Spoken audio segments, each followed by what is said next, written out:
that are smaller economies than us. And therefore, we want to congratulate the Honorable Faith Gitau for reminding us in this House and those in the executive that the time has come for our roads to be dual carriageways. Madam Speaker, I represent a constituency that is on the Nairobi-Mombasa Highway, Kibwezi West constituency. From Kibwezi town through Makindu to Emali is a distance of about 70 kilometers on the Nairobi-Mombasa Highway. And there are many, many accidents. It is the same in Kibwezi East, it is the same in Kilome constituency. There are many, many accidents that are happening because the road is a single carriageway. And we have been expecting, especially with the promise that the Americans want to do an expressway from Nairobi to Mombasa, the one that they have nicknamed Usahihi, that we may have this project come to pass so that we may reduce the number of accidents, because one life lost through a road accident is too many lives for us. We have also heard about plans to do the road from Chumvi through Konza Technopolis all the way to Emali under the funding of the Korea government.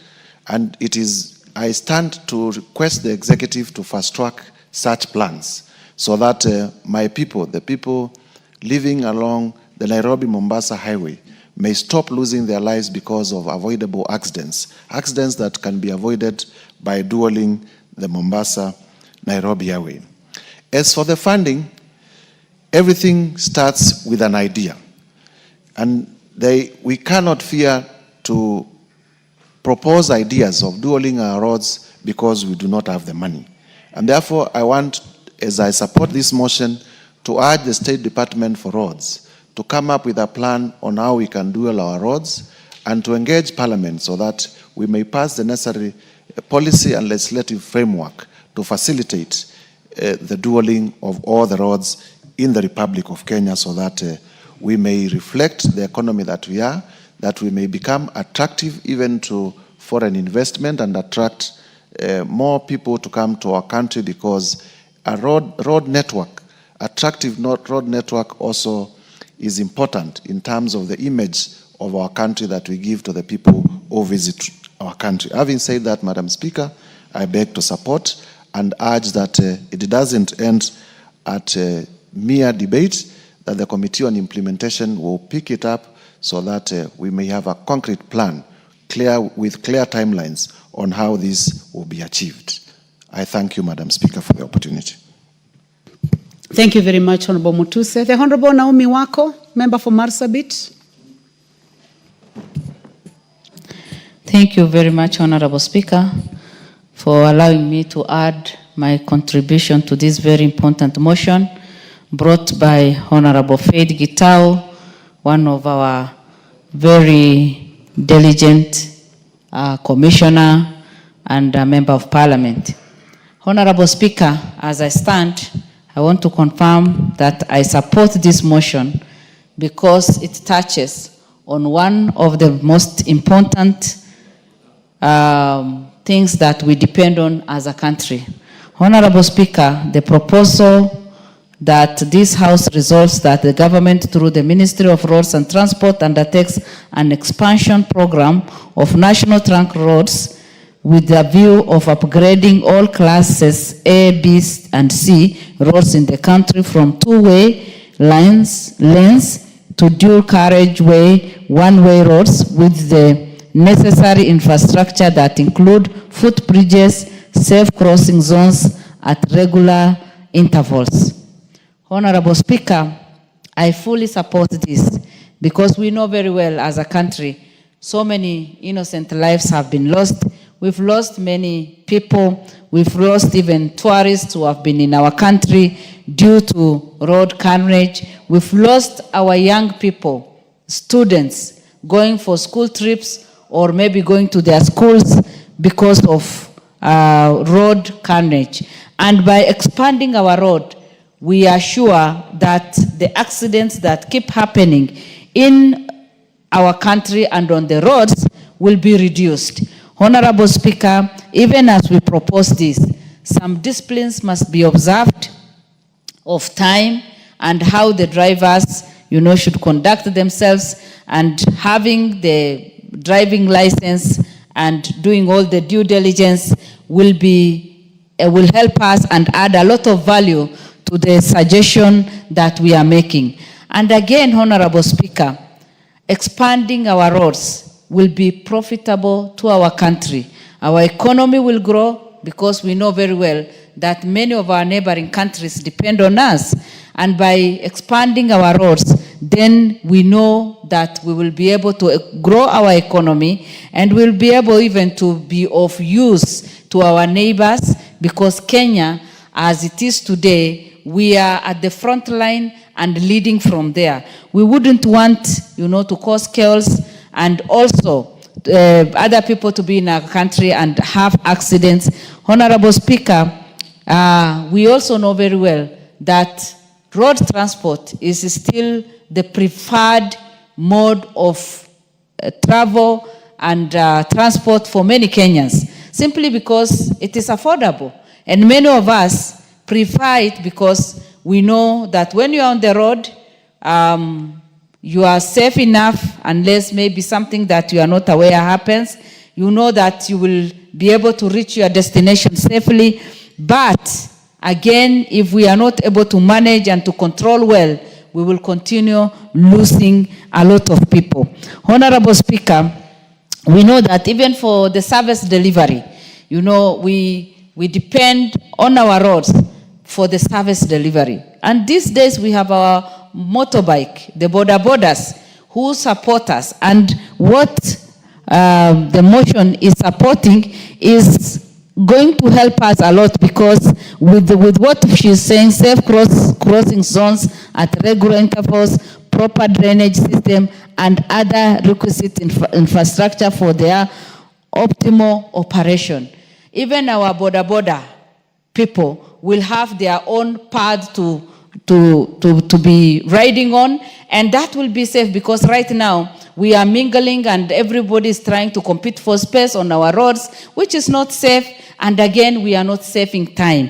So that we can save time, we can also be effective, we can also be able to achieve many things as we consider doing different things, then we will be able to manage very well. Honorable Speaker, again, it is the suitable way or suitable means of transport when it comes to short distance, because you cannot fly, you cannot jump over, you have to have proper way of driving and just getting to your destination on time. And this is the only way we can be able to achieve all our goals.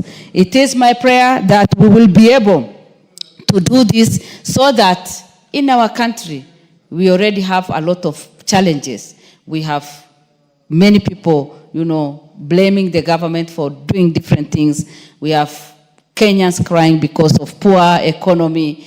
We have challenges because businesses are not doing well. If we can ease the traffic, and if we can help our people to have at least safe way of traveling and reaching their destination, people's businesses will pick, and we will be able to do a lot. With those few remarks, Honorable Speaker, I support, and I request the other members also to support this motion. Thank you. Thank you very much, Naomi Wako, the Deputy Whip. The Honorable Gideon Ochanda, member for Bondo.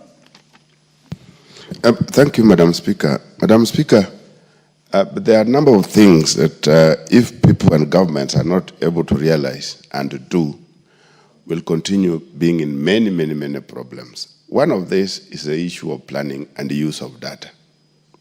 Our successive governments are well aware that we have more vehicles on the road each year as years advance. What is it that we are doing, or what is it that we are placing for purposes of this increase of traffic in terms of our road infrastructure? I think there are some very basic things, very, very, very basic, that governments, the successive governments, have not worked towards this. And they are well aware that vehicles are registered every day, the number has been going up, and where we are taking these vehicles to is not developed. It's a similar problem we have, for example, in housing and what we are seeing in Nairobi now.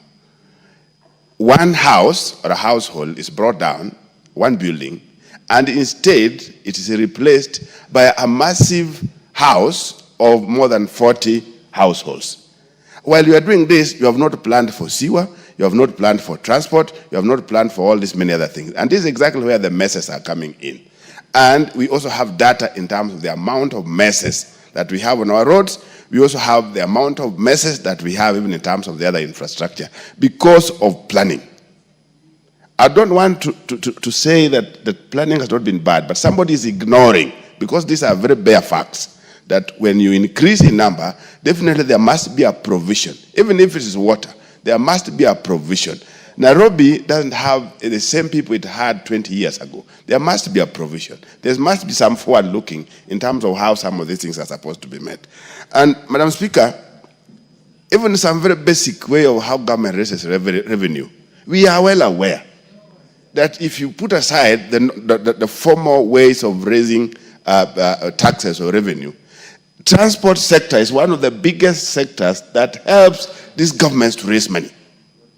What is it that we are doing when you are very sure that a sector generates for you money? It is the sector again that you ignore. Because if it were any other ordinary mind, you'll invest more where you generate more. And there was a policy in this country one time that you put more where you get more. You put more money where more money comes from. I don't know where this was lost. And a more particular one is where we use planning deliberately for a 5-year cycle. We plan with politics in mind. I think this is where there's a big problem. Because we are talking about these major roads. Some of them cannot be fixed within the 5-year period. But for purposes of planning and investment in them, it is important that we spread them across. Where we are at the moment, we are seeing problems that we would have avoided many years ago. 60 years since independence, we've only managed to do a railway, the SGR, which even as at now is still not in our hands. We've not done any. And yet we know that this would have been the best alternative to the road problems. You look at the colonial government, they were able to do this railway from Mombasa to Uganda in a decade. Yeah? And that was from 1901, 1902, and those are ages ago. Here we are, since independence, we are not even able to do a 1 or so kilometer of even if the old railway system that we were using before, even if we decided to put aside the SGR. I know there are those attempts that are there in place, but many of them are still focusing on doing these things within 5-year period. It can't work. So, for purpose of our planning, we needed to know that from Mombasa to Nairobi was to be done in a certain period of time. Nairobi, Busia or Malaba to be done in a certain period of time. Nairobi, Garissa to be done in a certain period of time. Nairobi, Kisumu and whatever to be done in a certain period of time. This is exactly what has helped Tanzania. Tanzania has some of the very major bridges across their bigger rivers. But they have been doing those major bridges within, they're now 5, within every term of each parliament, each presidency, each government. They've been doing very major projects in terms of road network and bridges. They have bigger bridges than those we have if you put aside Nyali. The other bridges are really big because of the big rivers. And this has been happening because it is not tied to electoral period of time. So, Madam Speaker, these are some of the things that really needs to be looked at, so that when we are planning, we plan and we make use of our data. The next one is the issue of quality, Madam Speaker. You do a road, is a highway, and you are doing it like you are doing a village road. I'm bringing this in place, like in my place. We have a road, a Kenha road done from Kisian to Osieko. It's a Kenha road. But if you look at this road, it's a road that cannot withhold the kind of time and the kind of traffic that we have on it, because it was poorly done. More so between Bondo and Osieko is worse. And the maintenance arrangement cannot work. Every single time there's some contractor in place. As at now, the road surface is like it was a small village road. So the quality of works that go into highways also must be looked at. So that we don't go into one road, 1 year after the other, you are on one road. 1 year after the other, you are on one road. We fix major roads, we fix them right, we fix them to last for purpose of quality, and then we move on. But if we are doing one road poorly done, and every single day you have to work on issues of maintenance. Like this road I'm talking about, there's some contractors in one place or the other every single day, and it doesn't work. Right now it's in horrible condition, and you really wonder why was that money used in doing this road. If it would have been used in a village road rather than a highway. So, Madam Speaker, there are these issues that must be looked at: the issue of planning, the issue of where revenue is raised from, the issue of quality, and the issue of really looking at the alternative. Alternative to roads can only be railways, nothing else. Thank you, Madam Speaker. Thank you very much, Dr. Ochanda. The Honorable Jackson Lekumontare, member for Samburu East. Thank you, Madam Speaker, for this chance to contribute to this motion, Madam Speaker. Madam Speaker, this motion is very good for discussion. And I think, Madam Speaker, these roads, some of these roads, Madam Speaker, they are just there now to waste time. Because, Madam Speaker, if you look at some of our roads, you can be in a road for very long time. And I think, Madam Speaker, just as other members have said, it is time for expansion. And I think this is a very good discussion, Madam Speaker. And as we discuss, it's very important, Madam Speaker, to be known that some parts of this country, there are no roads, even that single line. And we are discussing about expanding the roads. But other parts of this country, Madam Speaker, like where I represent, Samburu East, there are no roads, Madam Speaker. And I think equity is very important to every part of this country. You find that, Madam Speaker, the road may be serving a population, it is not there. Even getting some services become a problem. And if at all we are in the same country, then it is advisable and it is very important, even for those who implement these projects, to consider every part of this country. It's even better, Madam Speaker, to say every constituency should have at least a tarmac road. But I think some parts of this country, even children are going to see tarmac after 60 years of independence. And it is very important, Madam Speaker, as we talk about expanding the existing roads. The time for this expansion is also an issue. Madam Speaker, if you look at the road passing through Karatina, that road, I usually pass that road. And since I came to this parliament, now this is my second term, the contractors have been there since. Even when I was a teacher, I used to pass there, Madam Speaker, and the contractors are on the site throughout. I don't know when will that road be completed. And I think people are not serious even to do what they are supposed to do.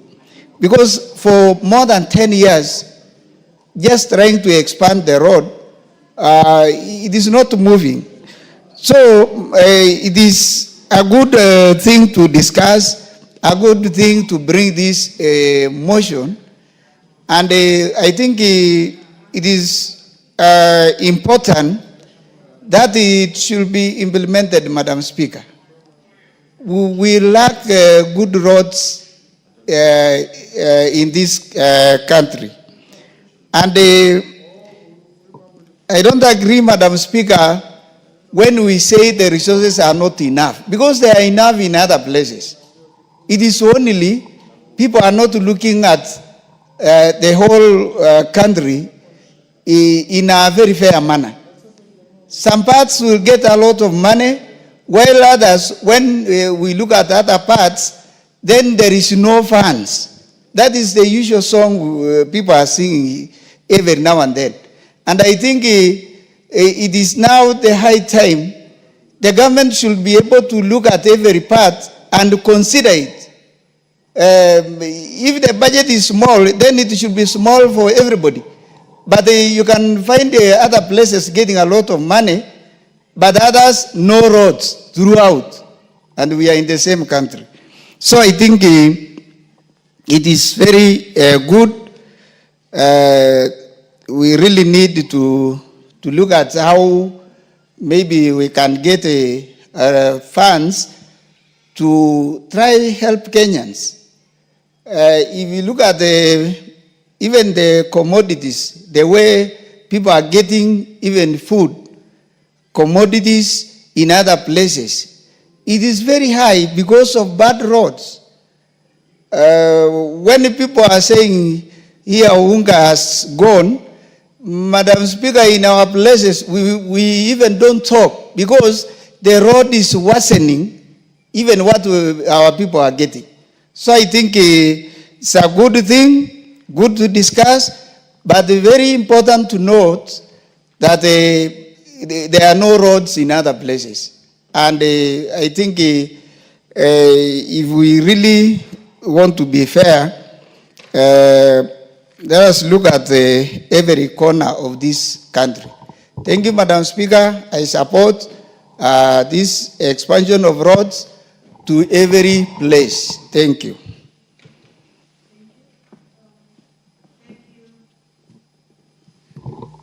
Thank you, Member for Samburu East. The Honorable Wilberforce Oundo, Member for Funyula. Thank you, Honorable Speaker. And Honorable Professor, you have only 4 minutes. The time for this motion is coming to an Okay, thank end. you, Honorable Speaker.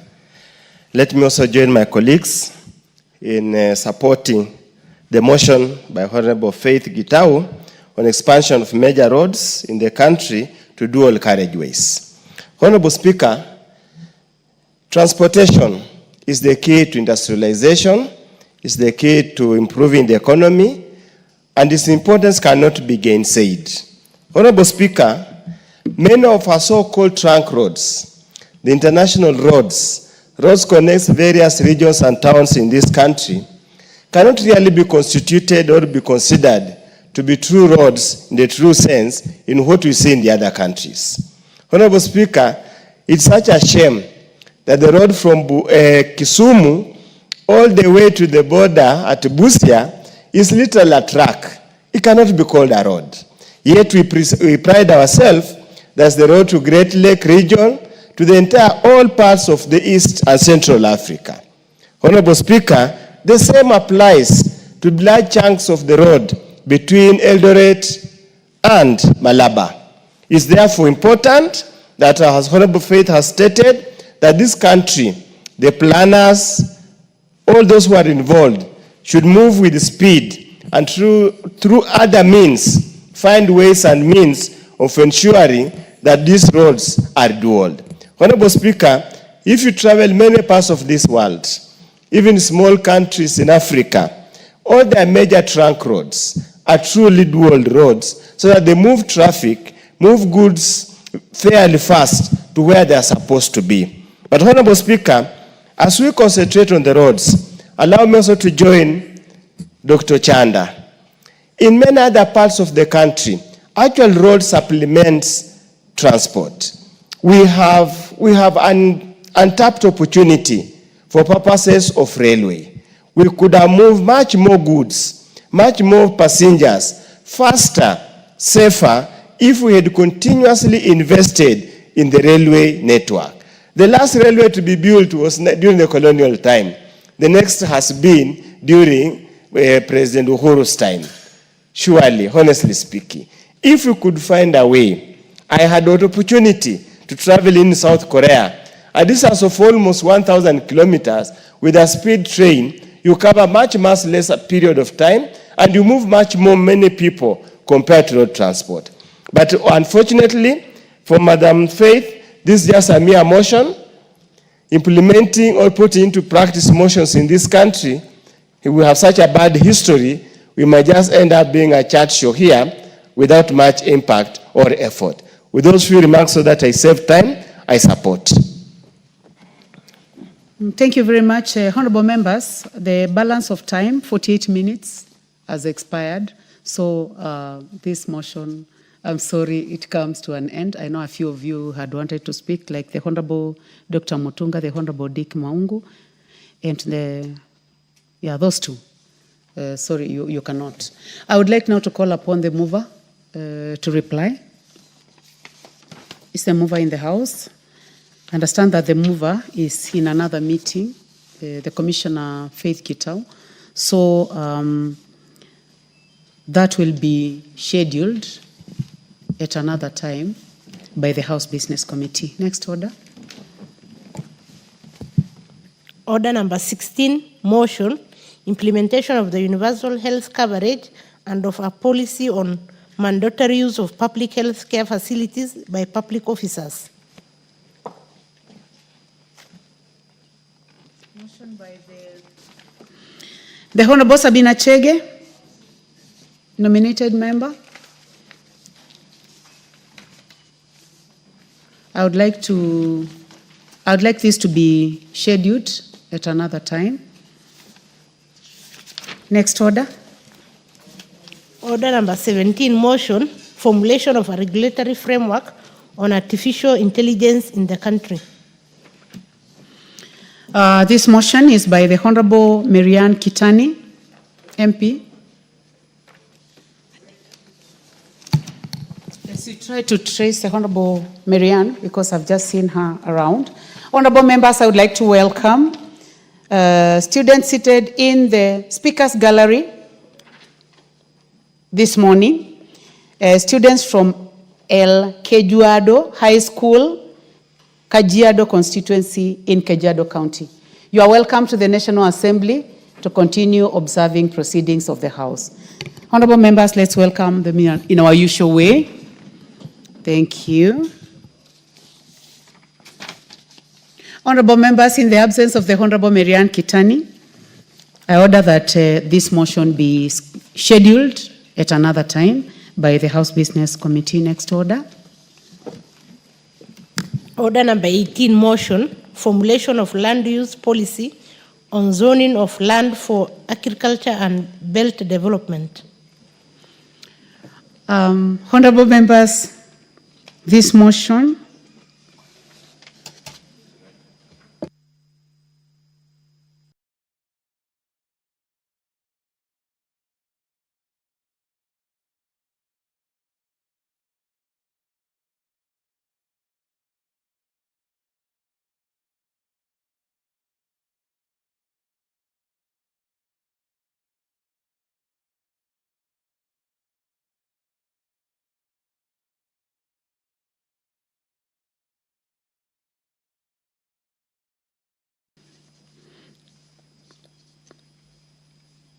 motion number 18, formulation of land use policy on zoning by the Honorable Timothy Wanyonyi, MP Westlands. That one is also deferred.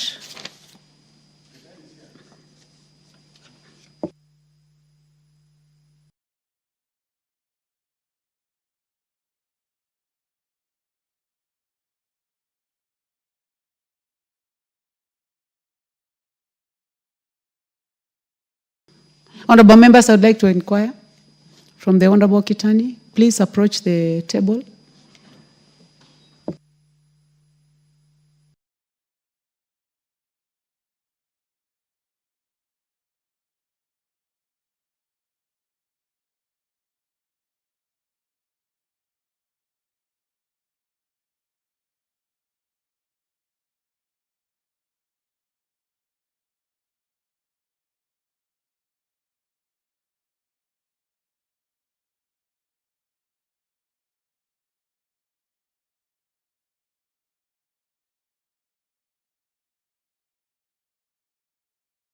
Request the Honorable Sabina Chege, please approach the table.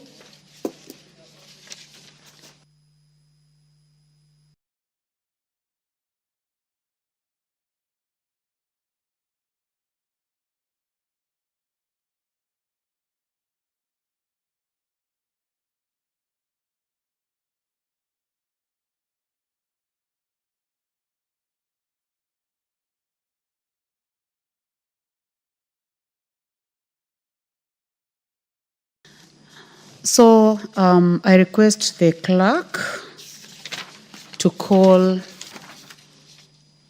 order number 17. Order number 17, motion, formulation of a regulatory framework on artificial intelligence in the country. The Honorable Marianne Kichani, please proceed. Thank you, Honorable Speaker. Motion on artificial intelligence, on regulatory framework on artificial intelligence in the country. That aware that the world is rapidly embracing artificial intelligence, or AI, which is the use of a digital computer or computer-controlled robots to perform tasks commonly associated with the intelligent beings, and acknowledging that the 2022 Government Artificial Intelligence Readiness Index report ranked Kenya the 5th in Africa and 90th globally in readiness to adopt artificial intelligence. Further acknowledging that the Oxford Insight Survey 2022 pegged Kenya's readiness to adopt AI at 40.3%, and appreciating that AI, or artificial intelligence, has brought forth positive benefits that have increased efficiency in different sectors such as healthcare, manufacturing, and robotics, and concerned that the exponential rate at which the artificial intelligence is being embraced in the society without proper regulatory mechanisms has caused various negative consequences, such as rising cases of disinformation and fake news, and noting that there is need to protect Kenyans from potential AI-instigated harms, such as privacy breaches, AI-powered fake technology algorithms, algorithmic discrimination, autonomous weapons, job displacement and economic inequality, social manipulation and misinformation, financial market manipulation, and privacy invasion. Now, therefore, this House urges the government, through the Ministry of Information, Communication and Digital Economy, to 1, formulate a regulatory framework and ethical guidelines for implementation of artificial intelligence, or AI, in the country to control its potential use, and 2, develop and execute public awareness programs on artificial intelligence to raise understanding of artificial intelligence, fostering transparency and promoting responsible use of AI for the benefit of all. Thank you, Honorable Speaker. She should have.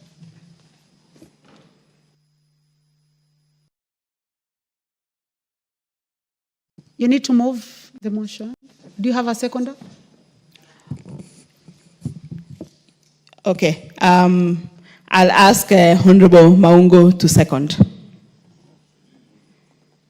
I move the motion that formulation of a regulatory framework on artificial intelligence in the country, and ask Honorable Maungo to second. Thank you.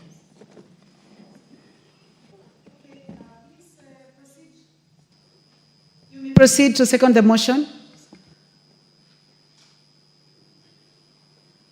Mike? Can you please give the mic?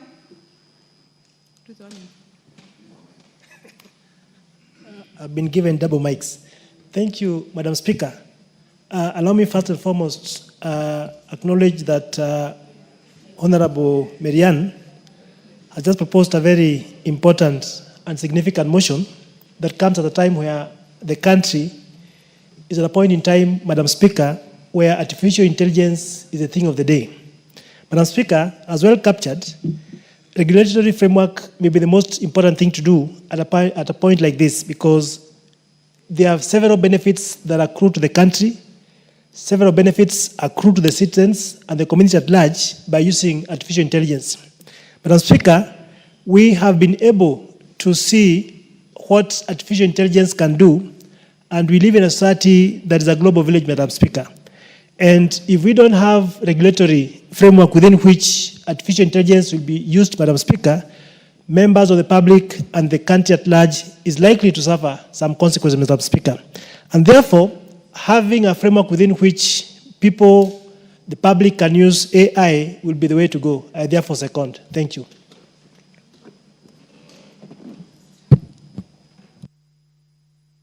Thank you. Thank you very much, Member for Luanda. Honorable members, I now propose a question. that aware that the world is rapidly embracing artificial intelligence, which is the use of digital computer or computer-controlled robots to perform tasks commonly associated with intelligent beings. Acknowledging that in 2022, Government Artificial Intelligence Readiness Index report ranked Kenya 5th in Africa and 90th globally in readiness to adopt artificial intelligence. Further acknowledging that Oxford Insights Survey 2022 pegged Kenya's readiness to adopt AI at 40.3%, appreciating that AI has brought forth positive benefits that have increased efficiency in different sectors such as healthcare, manufacturing, and robotics, concerned that exponential rate at which artificial intelligence is being embraced in the society without proper regulation mechanisms has caused various negative consequences, such as rising cases of disinformation and fake news, noting that there is need to protect Kenyans from the potential AI-instigated harm, such as privacy breaches, AI-powered fake technology algorithms, algorithmic discrimination, autonomous weapons, job displacement and economic inequality, social manipulation and misinformation, financial market manipulation, and privacy invasion. Now, therefore, this House urges the government, through the Ministry of Information, Communication and Digital Economy, to 1. Formulate a regulation framework and ethical guidelines for implementation of artificial intelligence in the country to control its potential misuse. And 2, develop and execute a public awareness program of artificial intelligence to raise understanding of AI, foster transparency, and promote responsible use of AI for the benefit of all.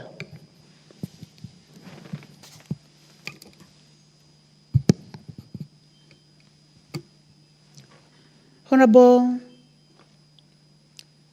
Gideon Ochanda. The Honorable Karemba, do you have a point of order? Anything out of order, Honorable Karemba? Not a point of order. You wanted to contribute? Yes. In that case, let me give the first opportunity to the Honorable Gideon Ochanda. Are you interested in this one, or it was yes, the earlier yes. one? Okay, yes. you may proceed. Thanks, Madam Speaker. Madam Speaker, the world is moving very, very, very fast. And in the study of what we call political science, the animals that move so slowly is the governments. Governments are very slow. They can't move at the speed at which the world is going. And the world is going that route because of it's being driven by individuals and minds that are towards making things easy or easier to be done, easier to be delivered, easier to be understood, and effortlessly making things work. Madam Speaker, if one were to look at this country in the last 20 years only, you looked at how we have moved from the issue of even the telephone alone, when we had these fixed cubes of telephone. In the last 20 years, if you were to do an international call, you had to book, you come to Ex-Telecom here in Nairobi, for you to be booked for a number of weeks before you are connected to US. And these things are not long ago. They are very recent. And we've seen them come and pass. And now, one of the greatest problems that states are to have is the issue of insecurity related to where technology is taking us to. The police, the intelligence, the governments, wherever they are at risk because individuals are ahead of them. Citizens are ahead of them. And that's why there's this outcry, because you are trying to adjust, you are trying to adapt with a speed that you are not able to cope. That's why one day you hear about a person running a completely different parallel press. The government is not aware, the main press is not aware, and the following day it brings issues. So we are slow. Governments are slow. Governments, when it comes to what we call the inertia, they take too long to turn. And by the time they turn, they'll find when individuals are far, far much ahead of them. And that's where we are with technology. So, Madam Speaker, what I'm trying to say is that if our governments are not able, in fact, some of this needs to be clear-cut departments with smart people. Some of these guys that we are chasing outside there needs to be in government. These guys who are running away with the computers and are able to do certain things that are beyond us, that are surprising us, needs to be collected. They need to be somewhere where they need to be working for this government. Otherwise, when we leave them outside there, unregulated, because you can't say something is illegal if it is not in law. Yeah? If it is not in law, it is not illegal.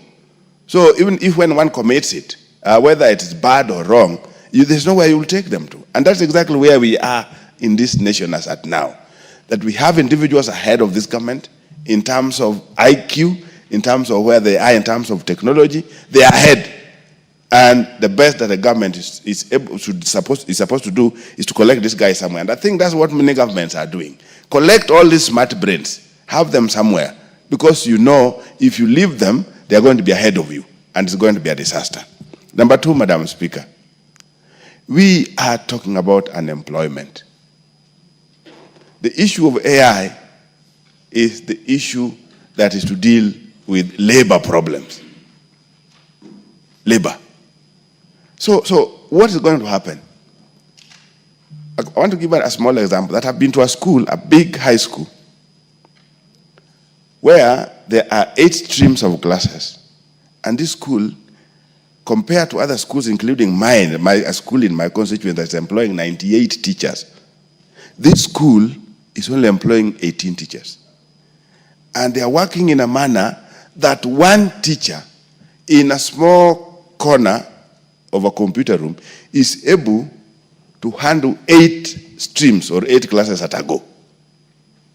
So look at that. If we went that route, what happens with these many teachers that we are training? That's where the contradiction comes in. What happens to these thousands of people that we are training? This government has done very well, particularly in terms of recruitment of teachers. We are above 70,000 people teachers that have been recruited. Those that have not been recruited are still in their thousands. Those that are in colleges are in their thousands. Universities alone are churning not less than 100,000 people or students each year. Funny, Madam Speaker, you know, when I finished the university, my first degree, we were only 2,019 people in the whole country. And this is not long ago. Now we are churning out over 100,000 in 1 year. Where are they going to? So, while we look at that in terms of the amount of labor that we are likely to churn out for work, compare that with where we are moving towards the issue of AI, and many are not still looking at this, we are likely to be in crazy situations. That's where there's this thing that Ketan talked about, the issue of awareness. What is it that we need to put forward as governments, as people? Are we able to prepare our people that, no, let them look out? They are likely going to be out of jobs. There will be no jobs for them. Why? Because of AI. AI, why? Because we can't avoid it, is where the world is going to. So we'll be remaining with the bulk of our guys, the bulk of our labor, stranded here. And when they're stranded, that's again another problem. So the balancing. You know, our people resisted tea picking machines. I don't know how many are able to remember that. All of a sudden, those machines are picked up. And they are working. So what has happened to the people who are doing it, who are picking tea? They are no longer complaining, but it is beneficial to those that invest in the sector. You must reduce the cost. The cost of labor is one of those costs in production that is so high, particularly in most of the countries, and even including ours. The people who also go to work don't go with the attitude that they are working for purposes of making sure that everybody benefits. They go to work in the name of getting money. They don't care what they are doing. It's just a matter of the end month is there, they earn, and they go. So by the end of the day, if a potential employer or any other employer anywhere else realizes that they have alternatives to that labor, they'll definitely pick it. So as a country, as a people, we must be very, very careful moving forward. AI is a must. And if we don't do it, if we don't regulate it, it's going to run ahead of us. It's going to run ahead of the government. People are going to do it. And already they experiment. Some countries are delivering, I think, blood and all that with the robots in the country. So what happens if Lamu has robots, Busia has robots, and all of them are in the air, running helter-skelter everywhere else without any regulation, without any kind of commands? So I want to believe, Madam Speaker, this is apt. The motion is apt, and the government must look at it. Even when they look at it in terms of how motions are implementable or not, it gives the government a warning that there's something that must be done. Thank you, Madam Speaker.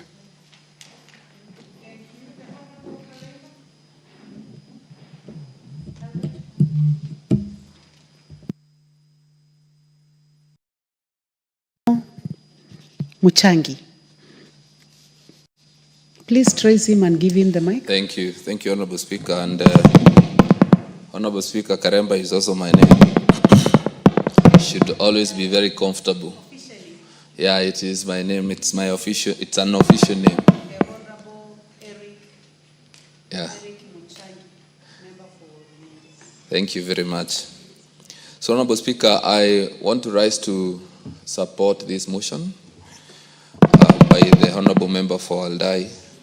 And I would say it is a very timely motion, given that the world is moving very fast, matters technology. And there isn't a better time to introduce this conversation in this country than now. AI, Madam Speaker, has great potential and can impact very positively on very many areas. But still, Honorable Speaker, it has great potential for damages. And Honorable Speaker, when it comes to distorting information, AI has enormous potential in doing so. And it should be in our interest to regulate this space, the artificial intelligence space, so that we ensure that information is not distorted, because this country in the past, and even in the most recent past, has been a victim of distortion of information, which has potential to bring about conflict. So I imagine that this government, our government rather, must move fast and regulate the artificial intelligence space, owing to the fact that artificial intelligence nowadays is even being used in the space of healthcare. It's also being used in the space of manufacturing. It is also being used in the space of education. So how can we, in a world that is moving very fast, be reluctant in regulating this space? So before all Kenyans embrace artificial intelligence, because I believe many Kenyans have already embraced artificial intelligence. So before all countries embrace it, we need to be among the very first countries in Africa to regulate this space, so that we can provide a platform and a space that is regulated for the generations to come. So, Honorable Speaker, I support this motion. Thank you. Thank you. The Honorable Stephen Mugaka, member for West Mogirango.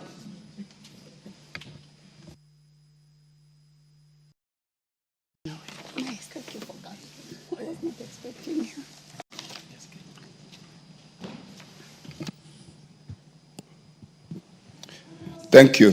Thank you so much, Madam Speaker, for the opportunity for me to contribute to this overdue motion. And I want to thank the Honorable Marian Kitani for this focus, forethought, and for waking up the country to the reality of life now and going forward. Madam Speaker, we all know that technology is the driver of everything at the moment.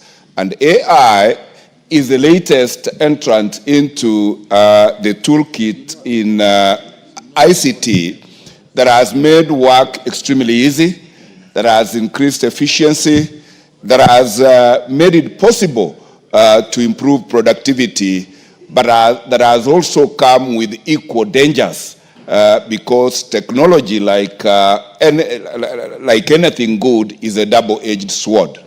And as much as it is very helpful and is actually now the driver of serious economies of this country, of this globe, it is also having equal damage.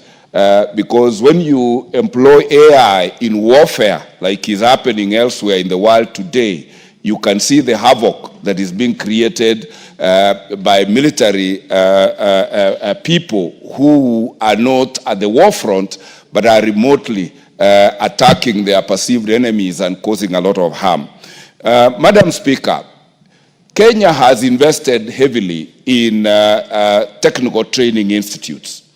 And we have supplied them with very basic ICT support material. I am urging this country, and this House in particular, to incorporate AI training and AI training infrastructure in all our technical training institutes so that we tool our learners with the latest toolkit in the technological world. Because I'm aware that with AI, the practice of all professions, call it medicine, call it law, call it architecture, has been completely revolutionized. I do remember, Madam Speaker, courtesy of the COVID-19, as a practicing lawyer, we didn't know where we would have gone if our judicial system had not automated, so that we were able to practice law from our houses, practice law from our home, present witnesses from where they are, rather than having to transport them to courts and expose them to COVID-19. And I'm happy that we did those basic steps out of total necessity. Now we are where it is either you embrace AI or you are edged out of whatever market or business that you are in. It is my humble prayer that in the budgets going forward, we must start with a policy framework of how to embrace AI and maximize its utility, so that we release a lot of man hours of people traveling on the roads to workplaces, of sitting in the offices waiting for a colleague to bring a key to open so that you access your working material, so that we can release as much labor or man hours as possible to alternative economic employment. In other words, Madam Speaker, I am saying what machine can do, let not man bother to struggle to do, because machines are efficient, impossible to interfere with, incorruptible, and therefore this is the direction this country should go. Looking at the budget we have in the education sector, for instance, Madam Speaker, where we are told that even with that budget, other children in this country are still learning under trees. We need so much infrastructure, investment in physical infrastructure, that is mortar, and I think going forward, and this is the direction, we do not need to have our children in boarding schools. We do not have to have our children in schools. Children can learn from home, so that we can improve parenting and be able to reduce the rate of inclination into criminal conduct of our young persons because of lack of parental care and guidance wherever they are.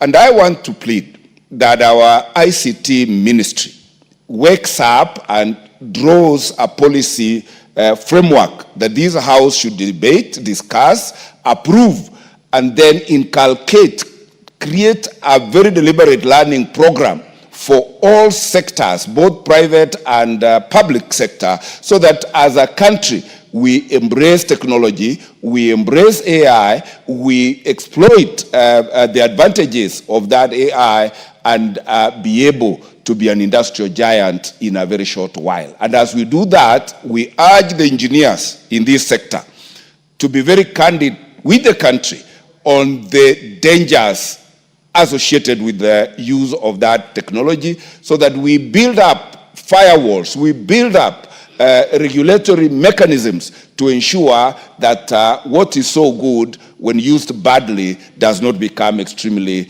destructive. And with that, Madam Speaker, I support and thank the people of West Mogrango all the time for making me their Member of Parliament. And I think, Madam Speaker, I invite you there to confirm that I attend Parliament every other day and make contributions whenever asked to do so. Thank you, Madam Speaker.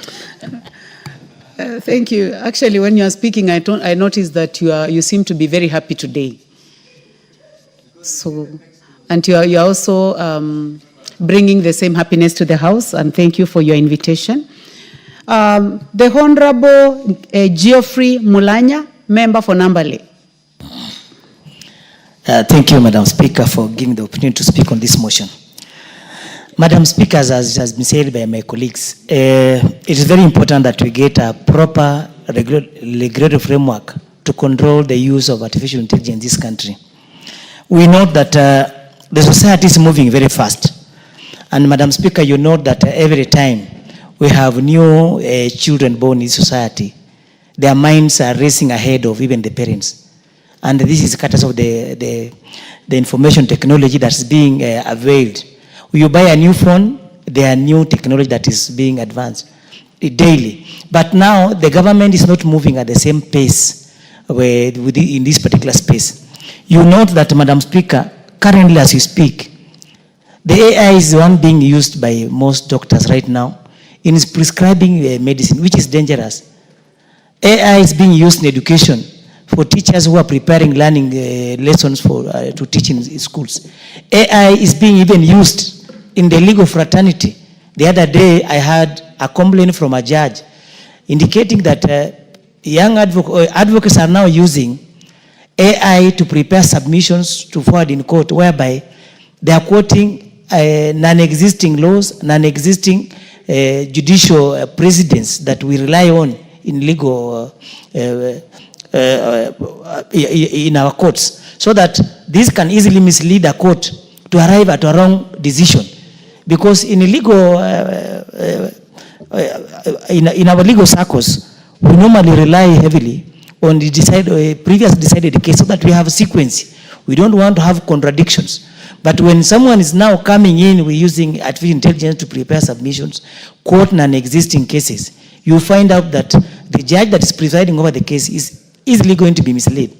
We also have the AI being used by architects drawing houses, which is now becoming very dangerous.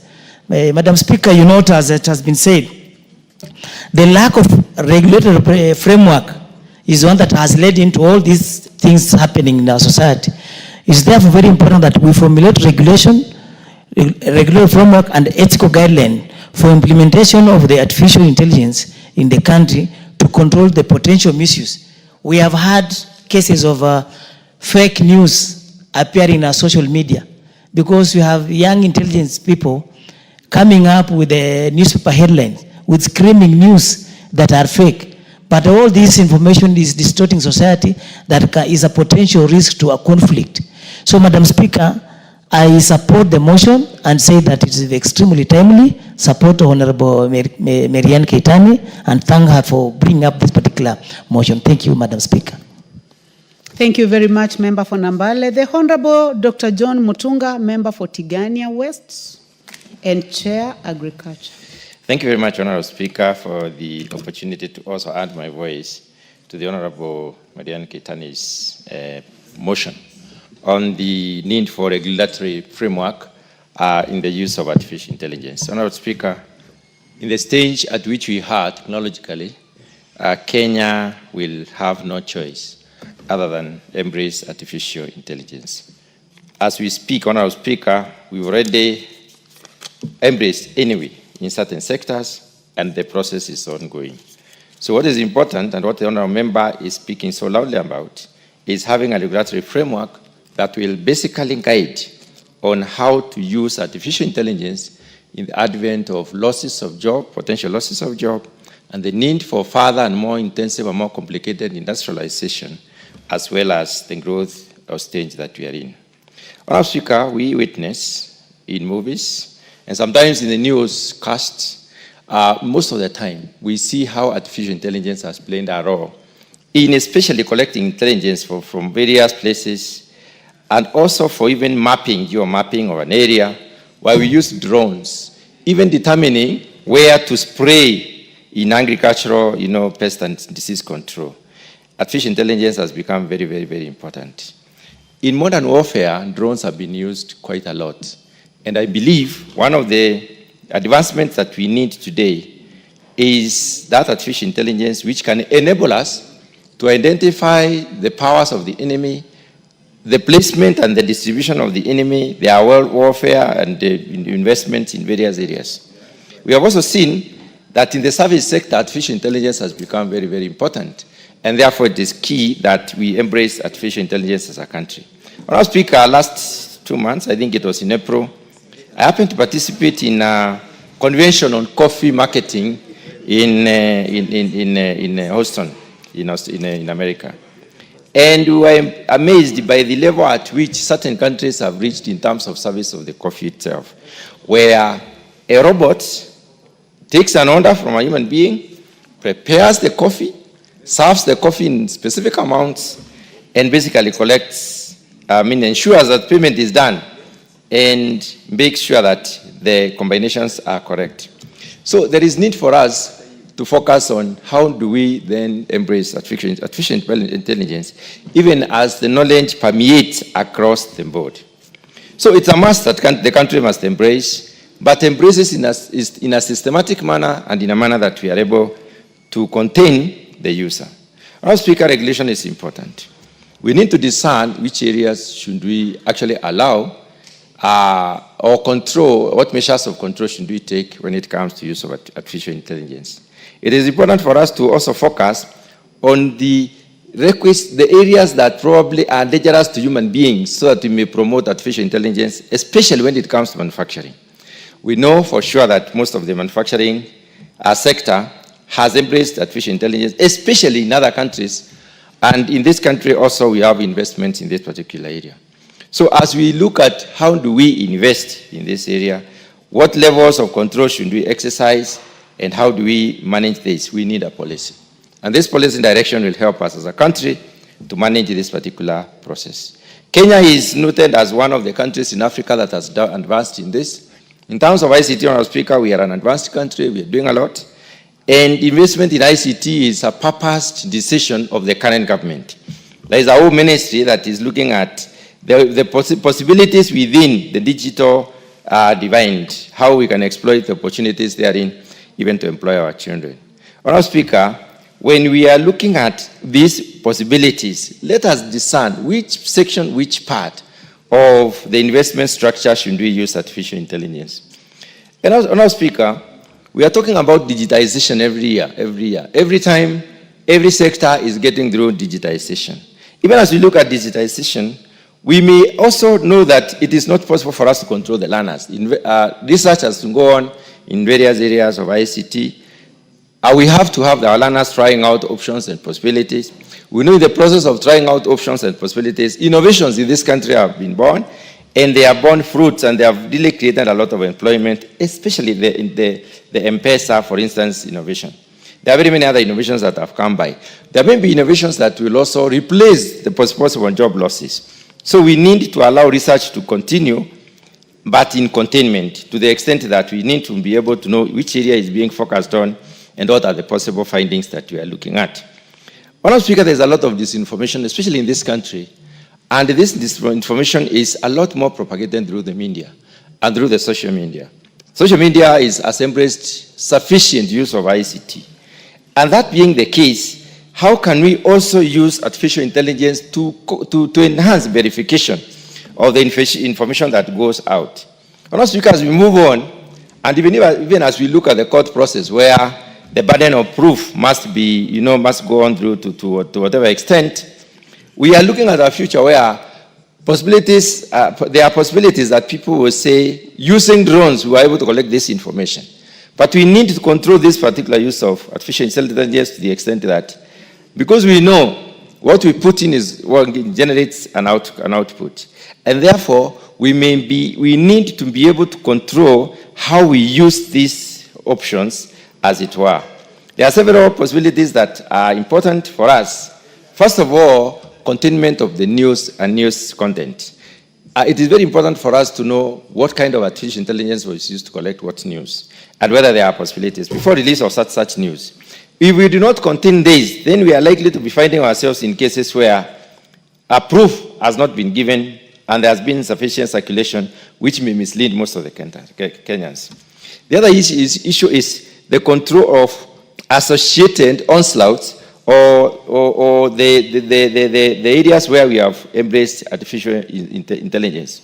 We need a verification mechanism, Honourable Speaker, whereby we will be able to know exactly how does the use of this technology lead to generation of information that probably can cause credible, reliable, and verifiable. And if the information is not verifiable, Honourable Speaker, we need to have mechanisms that can help us to shun this, to get this information from circulation.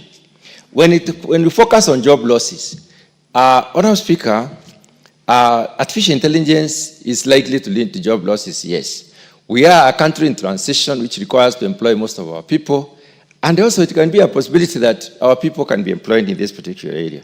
So even as we look at advancement and the use of this particular technology, then we may be looking at how can we use it in tandem with promotion of productivity within the productive sector so that we are also creating more jobs, such that we win off those tasks that are difficult, tasks that are risky, tasks that require a lot more of machinery use, and then we place human beings to those tasks that require a lot of intensive scrutiny. Honourable Speaker, public awareness is very important. In our country, the awareness levels are high, but unfortunately most of the information that circulates around is not necessarily very credible, not verifiable, and not reliable. How can we use this artificial intelligence to ensure that we develop sufficient understanding to our people on how to even cross-check information that they are being given? Honourable Speaker, it is important for us to foster transparency and the responsible use of AI. It is also possible for us to do that through a very elaborate policy framework. And that is why I believe this particular bill, this particular motion, has come at the right time. We need to distinguish which sectors can embrace artificial intelligence. We need to distinguish which functions within those sectors that can embrace artificial intelligence and to what extent. And we need a mechanism of measuring out to try and exactly establish what level of use are we talking about. So, Honourable Speaker, there is the issue of ethical standards and ethics of information that is transmitted. That needs also to be focused on and can only be achieved through a policy guideline. Honourable Speaker, those very few remarks, I wish to support this particular motion. Thank you very much. Thank you. The Honourable Cecilia Getit, member for Turkana County.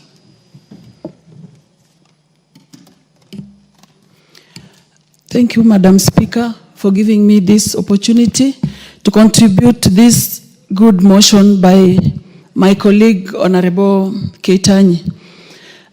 Madam Speaker, AI, looking at its definition, is that technology of enabling computers perform functions that humans have been performing, including making decisions, computers having ability to see, understand, and translate spoken and written language, analyze data, and all that. Therefore, Madam Speaker, there are ethical concerns that come along with this. If we don't regulate that space, how safe are we in terms of our privacy, in terms of safety of our data, the security, and the potential impact on human autonomy, necessitating responsible governance and regulation, Madam Speaker. The AI has both advantages and disadvantages, Madam Speaker. And of course, in terms of regulating, we need to focus on the disadvantages so that this space is regulated to give us more benefits than disadvantages, Madam Speaker. In Kenya now, our young people are looking for jobs. if AI is embraced fully, 100%, that means our people will lose jobs. And those that want jobs will now have no future of getting jobs, Madam Speaker. So there is need to have a regulation where there is some percentage of AI being embraced, not 100%, to make our people lose jobs, Madam Speaker. Then there is the security risk, Madam Speaker, the cyber attacks. The AI depends on data mostly, the research data. If we don't regulate the space, our data can be at risk. So I think as a country, before embracing this, we really need to have very serious regulations, Madam Speaker, that will address ethical concerns like biases and discrimination, security risks, and then high development and implementation costs, Madam Speaker. This needs very massive and serious investment in terms of infrastructure, research, and all that. So it's not something we can just rush into without really having very serious regulations, Madam Speaker. And then there is the risk of a reliance of the humans now on these computer things, Madam Speaker. I think AI will need to be regulated. If our students will be asked any question in school and then they just access the AI information and data, then it will kill the ability of our students reasoning and really expounding on things, testing their intelligence. They will now be depending on this AI thing. So the AI information needs to be regulated so that there is some amount of information that you can get in these cyber systems and not everything, Madam Speaker. Because if we just let everything run in the AI perspective, I think as a country, we will have the advantages, but the disadvantages will be enormous, Madam Speaker. So I want to thank Honorable colleague who brought this motion. There is need to regulate this before embracing it. There is need to really dig deeper into its advantages, disadvantages, and then now regulate the disadvantages so that the impact will be positive and not negative, Madam Speaker. Thank you. I submit.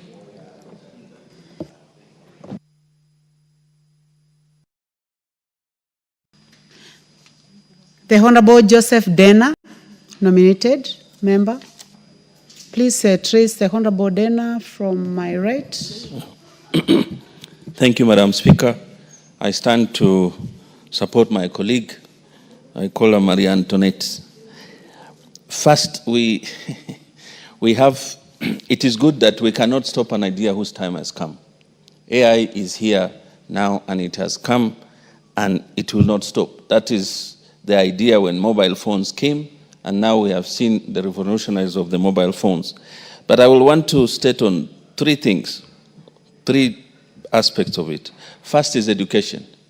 The other day, I think Friday, we were with the Minister of Information in Mazeras for the innovation. And we could be able to see they're already using AI. By 7 o'clock, by 8 o'clock, somebody had made 10,000. So it is about wealth creation. Number two, it's AI now is on health. They can be able to tell your blood sample, everything about you in terms of using the AI, even without your knowledge.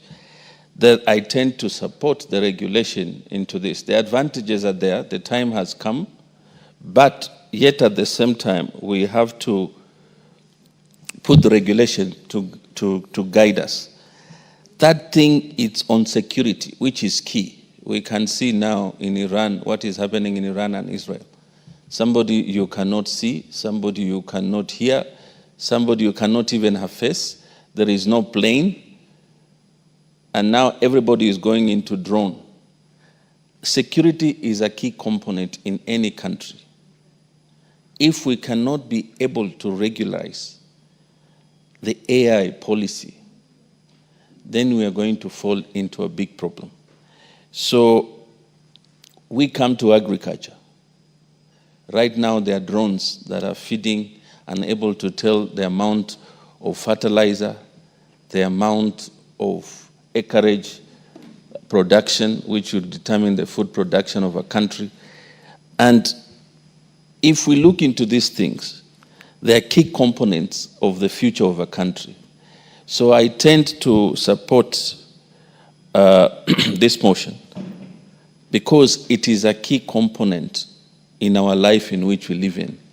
As much as it's good that we have to be able to create a framework that we can be able to guide the AI in this country. So, Madam Speaker, I tend to support the motion, and I thank my colleague for bringing it up. Thank you. Thank you. The Honorable Joseph Cherorot, member for Kipkelion East. Thank you, Mr. Speaker, for giving me this time in order to support the motion brought by the Member of Parliament from Alai, Marianne. Madam Speaker, this motion actually has, I can say that it has even delayed because of whatever is going on around our country. I want to say that the other day we were talking of analog and even digital. When the computer came in space, Madam Speaker, we know what has gone through and a lot have taken place in this country. I want to say that the regulating or giving out the framework on how to regulate the use of AI, Madam Speaker, is going actually to help us a lot. I know this is an area which has been embraced by our Kenyan youth and mostly all Kenyans. In our homes, Madam Speaker, even in our bedrooms, we have mobile phones. And in most cases, you find out that even some of our youth, or most of them, are aware of what is going on around the world. So having regulating it, Madam Speaker, will help us actually to guide, even though I know the world actually has become a global village, Madam Speaker. And what is going on, we've seen about content creation and a lot of things, which means that AI has taken a transformative shift in this country.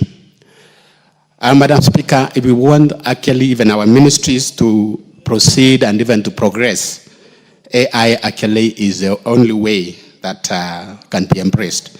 If you see, Madam Speaker, like in health, Madam Speaker, the other day we had to change.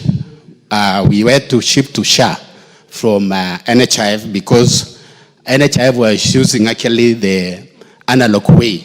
And in the SHA, Madam Speaker, it is digitalized, which means in our ministry, like Ministry of Health, even KRA, using AI can help us even to develop economically, Madam Speaker.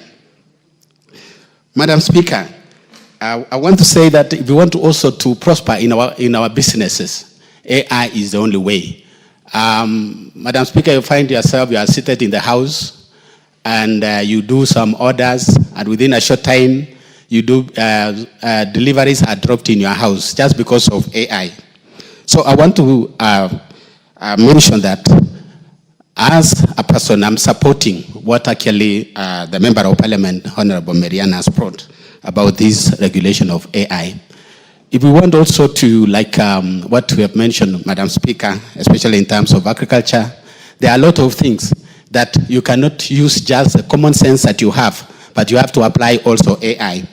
And also in the cyber security, Madam Speaker, it also helps a lot. So if we can, if whatever is going on around the world, Madam Speaker, like what a colleague has mentioned, the war that is going on now in the Middle East and several other areas, the security, in terms of security, the warfare that is around, like between Israel and Iran, what is going on now is because of the AI, the drones and all that. So, Madam Speaker, I support the motion. Thank you, Madam Speaker. Thank you. The Honorable Patrick Ntwiga, member for Chuka Igamba Ng'ombe. Thank you, Madam Chair. Madam Chair, from the onset, I stand to support this Ebola business. And I would wish to say the following one. Madam Speaker, when we discuss AI, we are not discussing Kenya as excluded from the rest of the world. So if we continue saying as a country that we want to avoid AI to protect the jobs of our children, we need to know that it's not us who will use AI. AI will be used by the same children. And the rest of the world won't prevent the rest of the world from evolving in AI because Kenya is not prepared. So our lack of preparedness does not tell what the world will do. So, Madam Chair, we really need a regulation because we have a young generation. I like what one of our colleagues from the Ugandan parliament said, that being born in Kenya, it's like being in Form 6 in Uganda. We have a generation, that is so quick to learn. Yesterday, I looked at and I wish first to say sorry for what happened yesterday about that man who was shot. And we not even know tell you who, because within that minute, they had created so many faces. They will say, is this one who has been shot? Is this one who has been shot? He is from here. So we had like 10 or 20 people, images that had already been created online on who had been shot, which can really bring chaos and confusion. About the policeman who did what, we had almost a face immediately, after 2 minutes, another one. So we really need a regulation because you can't control that. We can't say now that will prevent young people from using AI or artificial intelligence because it's the next frontier of development in the world. So we can't close ourselves inside the country and be afraid of what is coming because AI is here with us. And the most important thing as a country is to be prepared. And the best preparedness for this house, as a house that makes laws, is to have a law that will guide artificial intelligence and its use in the country. Thank you, Madam Speaker. I support. Thank you very much. The Honorable Kainan, member for Thank you, Madam Speaker. Elders. I don't know why I left my card. Yeah, it's unusual. I hardly forget. And you know that because of the length of time you have been in this house, we have to indulge you. So please proceed. It's a very, very rare thing. Thank you, Madam Speaker. Madam Speaker, this motion is timely. I want to thank the Honorable Mariani Keitani. You know, she's a distinguished member of this house. People know her as a first-timer. I don't know whether you'll...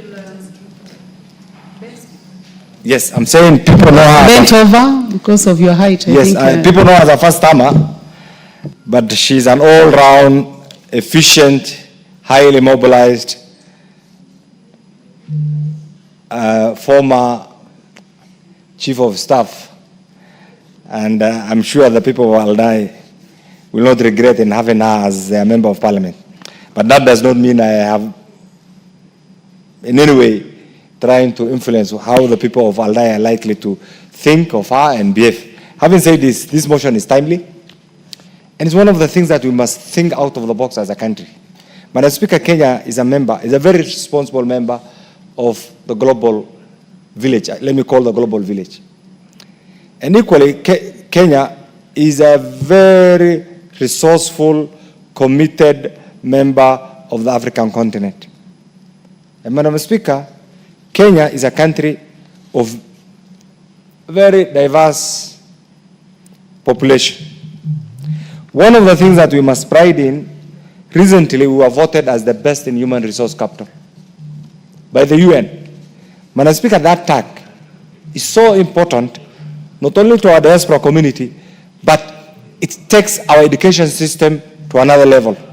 Madam Speaker, this is why, notwithstanding the different provisions in the current progressive constitution, we must also think out of the box. How do we think out of the box?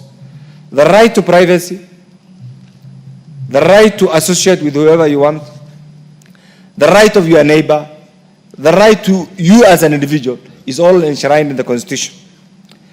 Madam Speaker, John McCarthy, who is considered as the father of AI, participated in something called the Dartmouth workshop in 1956.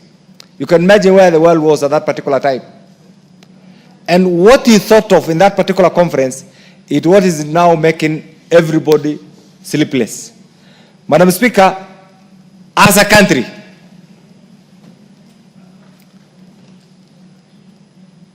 you can see there is a serious change of guard. I like the way it's organized.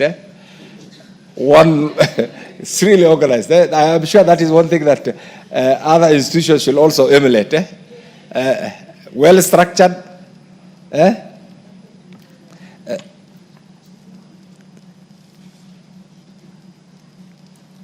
Madam Speaker, those who invented the use of computers were not competing with Almighty. Almighty God has created the human beings, the animal beings, and the angels. In my religion, the human being has been given two distinctive abilities. The right to think, that is why God says, God gives you an opportunity to discern what is good and what is right. And you as an individual, you are in a position to either go astray and follow the wrong or follow the right. And one of the things that mankind has done is to be innovative enough, to be creative enough, and use computer. Madam Speaker, what this bill, and I get this, what this motion attempts to do is to, first of all, to acknowledge that we are in the era of AI. This is the first thing. The second thing that this motion attempts to acknowledge is that there is need to have a friendly, institutional-driven framework that will allow the user of the AI not to infringe on the rights of others. And this is why all of us are believers in our constitution. We accept that we have a constitution. And that is our supreme law in the Republic of Kenya. Within that constitution, people are allowed the right to belong to the religion of your choice, the right to associate with whoever you want, as long as you don't infringe the rights of the other person. So what this motion is trying to do is, first of all, to create public awareness. Are Kenyans aware of the AI presence in their midst? Are Kenyans aware of the use, both the advantages and the disadvantages of AI? Mr. Speaker, in the current modern day Kenya, Mr. Speaker, the use of AI has greatly, the unregulated use, let me say this, of AI has greatly caused public disturbances, Mr. Speaker, serious security challenges, and Mr. Speaker, to some extent,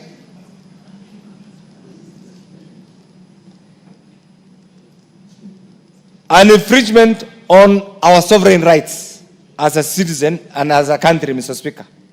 Mr. Speaker, while we accept that AI must foster an efficient, effective use of computers instead of manual application by mind, we must also be prepared as a country that certain shortcuts in the use of AI and what we have seen recently can greatly endanger the lives and properties of the people of Kenya. And Mr. Speaker, therefore, the different types of AIs, one can be reactive, one can use a limited memory of the computer, another one can also apply the theory of mind and play with the mindset of different people. And Mr. Speaker, you can also use something called the self-awareness. That is why you see different images. Some will not even understand. People of my age will not understand. But the youngsters understand and they have their own way of doing things. Mr. Speaker, it's because of this that we must be prepared as a country, as a citizen, Mr. Speaker, to use AI efficiently, reduce operational costs, use it to interpret data, but we must also be prepared that this use, first of all, is going to cause serious loss of jobs. It's also going to contribute to the violation of individual rights, privacy. And you have seen it all being applied. Look at the headlines. Just open your social media accounts and you see the kind of thing that goes on. To the extent that some of the media, the youngsters, also use their social media accounts actually to manipulate certain realities to suit certain circumstances which may not be in the national interest, which may not be even in their long-term interest, Mr. Speaker. There is also an abuse of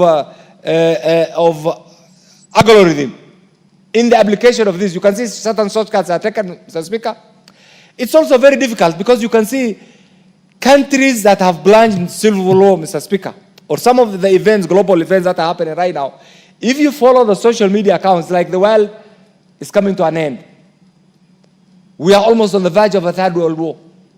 That Kenya is beginning to end. And there is going to be a civil war, and we don't have the institutions. So what this motion, and I hope my good friend Mary will take this to the next level and have, I know you will be criticized, but those will be positive criticisms. You will be remembered later on.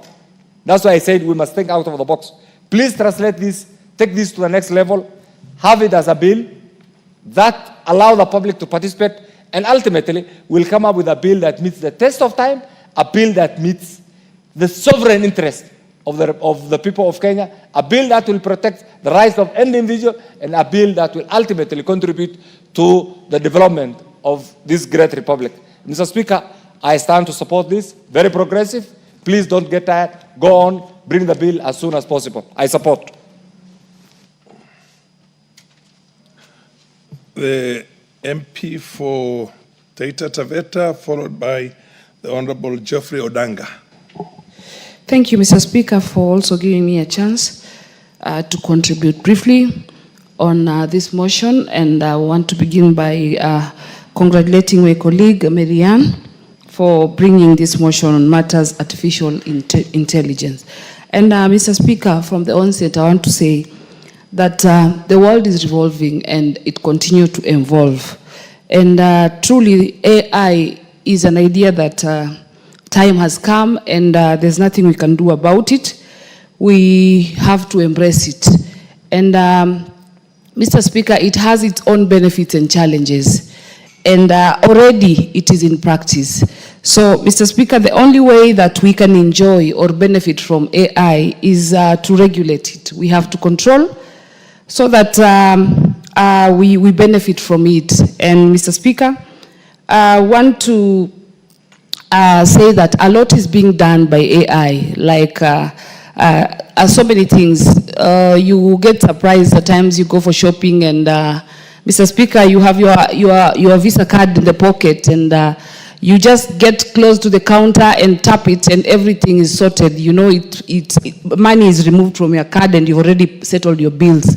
And that is the work of AI. At times you pay for parking and when you're driving your car, before you get to the gate, the gates are opening. All that is AI. And many things. So before it gets to matters security and many things on the wrong side, Mr. Speaker, I agree. It is time we regulate it as quick as possible, so that we get to enjoy it. So I congratulate my colleague and I support this motion. Thank you, Mr. Speaker. Geoffrey Odinga. Thank you, Honorable Speaker. Let me also add my voice to those who are supporting the artificial intelligence and thank the sponsor of the motion, Honorable Marianne. I want to say, Madam Speaker, Honorable Speaker, that first of all, let me note that artificial intelligence is very dangerous. It is very dangerous if it is left to run and control itself. And we have seen this, like when we have had WhatsApp and FB and so on, we are seeing people abusing the opportunity to use the social media. So we need to take up this very quickly and fast enough so that it is regulated and controlled. The truth is that AI has already taken the world by storm. It is existing. We are already using it. If we don't control it, it's going to damage and even threaten, like the education system in terms of research, those who do research at masters, at PhD, and for other purposes. Okay. This is going to threaten innovation and creativity in our educational institutions. It is also going to be very dangerous in the areas of security and so on. So there is a very, very important need to have it regulated and controlled. Honorable Speaker, I support. The Honorable Member for Turkana North, Paul Ekwam. Proceed. Thank you, Mr. Speaker. I rise to support this motion by Honorable Marianne. Mr. Speaker, whereas we celebrate AI, it's come with serious challenges. Serious challenges, and especially with the young people in this country. If it's not going to be regulated, Mr. Speaker, it is going to, one, spoil our generations, two, create very serious issues in this country. We have so many experiences, Mr. Speaker, and so this motion that intend to allow the ministry concerned to regulate and put framework that will guide use of the AI and also create public awareness to our communities has come at a good time. Mr. Speaker, besides that, I would want to also urge that we need to have infrastructure that will also support use and, regulating the information that goes to the public. We also need to benchmark with many other countries, especially in the West, that have had this AI for a long time. So that, as we celebrate the benefits of AI, we also have it used well. Thank you, Mr. Speaker. I support. Is the MP for Samburu East in the House? Under the circumstances, given the fact that I don't see any other member who intends. Honorable Sani, the MP for Wajir North. Thank you, sir. Proceed. The mic is there. Give him the mic, for God's sake.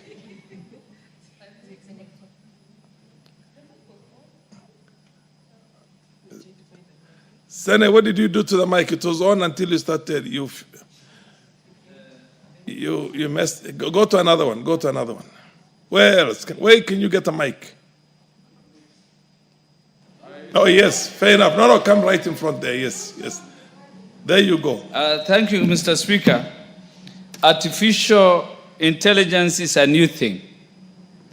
And I'm sure in as much as it is good, we are in a time when everything has to go digital.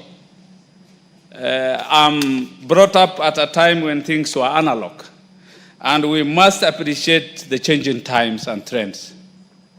I know its importance is so immense in terms of decision making, automating tasks, trying to analyze vast data that we cannot do it mechanically, improving efficiency, bringing the best out of customer experience. We can't enumerate the importance of artificial intelligence. However, Mr. Speaker, we are going to a time when we are nearly phasing out the human species. We are becoming robots. We will lose our uniqueness, our originality, that which makes us different from all other creatures. We have been endowed with natural intellect. If everything becomes at our fingertips, we will lose that innate endowment, the intelligence. I think in as much as it is a must that we must accommodate artificial intelligence, it must be done with caution. Actually, we are at a time even the National Examination Council is facing serious challenges in terms of genuineness. A's and B's that used to be rare during our times have become a common grade, yet they can't showcase, they can't justify their grades. That is sufficient to say that we are trying to copy-paste. You ask the artificial intelligence, any gadget, how is this? You pose questions. And it gives you all the raft of answers, and we copy-paste. That is the kind of generation we are looking forward to. If it is good, I think it's good for the military, at most. Like what's happening between Israel and Iran. But for a normal life, in as much as I am reluctantly accepting this. Yes, it is good, but we will diminish as human beings. We will be, it's like another GMO of a human being. Not a natural thing. So I reluctantly accept, let us accommodate it, but with a lot of caution. I support. Thank you. There being no more member willing to weigh on this, I'll call upon the mover to reply. Madam Mary Ann Keitany. Thank you, Honorable Speaker. Honorable Speaker, first I want to thank all my colleagues who have contributed to this particular motion on a regulatory framework to regulate the artificial intelligence sector of our industry. Honorable Speaker, I think as I mentioned when I was moving the motion, Kenya in 2022 was ranked the 5th in Africa and 90th globally in readiness to adopt artificial intelligence. That is in 2022. In 2025, I believe we have moved far notch higher in both in Africa and in the world.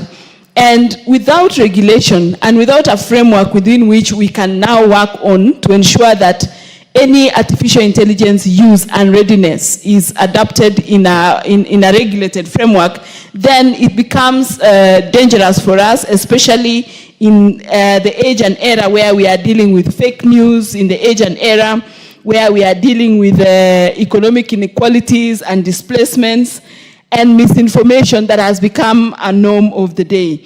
In, again, the same 2022, the Oxford Insights survey pegged Kenya's readiness for AI at 40.3%. I think if today the index is done, we could actually far be above 60% in terms of readiness. And therefore, this regulation couldn't come at a better time. It couldn't be thought through at a better time so that Kenyans and the world at large can be able to appreciate and be able to take advantage of artificial intelligence. I remember, Honorable Speaker, when computers first came into the world and when they finally came into being used around 1956 to about 1980, many people used to see many big machines called mainframes. But today, the computer is as tiny as it's a very tiny thing, and we cannot survive today without computers. Artificial intelligence is quickly and very fast taking shape and taking root in a lot of the activities we do. We travel a lot, and I think a quick example of one of the places artificial intelligence is properly used is, for example, at airports. When you are moving from one terminal to the other, you have a train that is driverless, moving you from one terminal to the other. That is artificial intelligence at play. And we are trusting that train to be able to take you to the other terminal without thinking that, oh, there is no driver inside this train. And so many other technologies. Medicine, today you don't have to go or travel long distances to get very good medical attention. Within the comfort of your home, your country, you can be able to get access to the best doctors, the best medication through artificial intelligence. I can't mention all sectors because every sector of our economy and every sector of our lives is actually now being taken over by artificial intelligence. And we need to appreciate that as a country, as Kenya, we cannot be left behind. We cannot close ourselves out of artificial intelligence. We must be with it, and we must be with the society, and we must move on. And for us to do that, so that it is not misused, I think the formulation of this framework or regulation is very important in this sector. So, Honorable Speaker, I beg to reply. Thank you. Fair enough. Question will be put at an appropriate time in the future. For now, I'm calling for the next order. Order number 18. Order number 18, motion, formulation of a land use policy on zoning of land for agriculture and built development.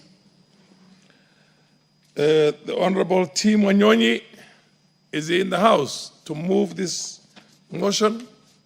No? Okay, I defer this motion to another date when Honorable Tim Wanyonyi is going to be around to move his motion. Next order. Order number 19, formulation of a reward scheme for accomplishments by sports persons in international competitions. Where is the Honorable Charles Ngusia to move this motion, private member's motion? He's not in the House?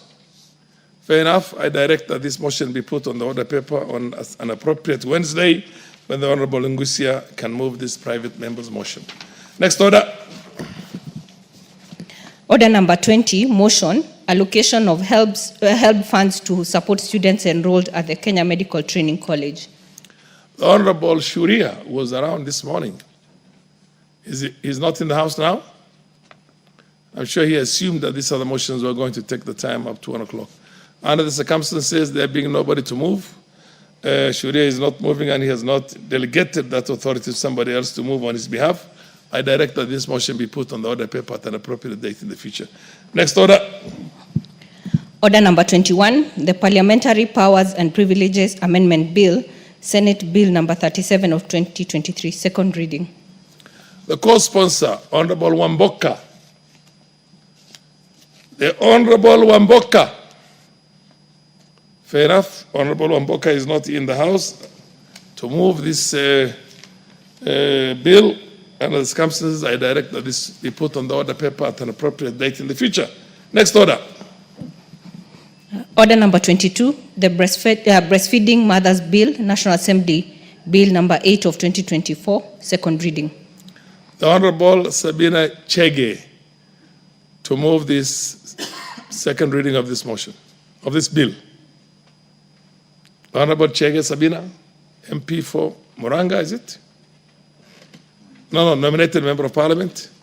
She is not in the House. I direct that this be put on the order, this bill to be put on the order paper at an appropriate date in the future. Next order. Order number 23, the County Government's Amendment Bill, Senate Bill number 25 of 2023, second reading. The Honorable Timothy Toroitich. Honorable Timothy Toroitich is not in the House to move this bill as a co-sponsor of the bill itself. Now, I direct that this bill be put on the order paper at an appropriate date in the future when the honorable member will be in a position to move it, to move the second reading. Honorable members, under the circumstances, there being no any other matter on the order paper,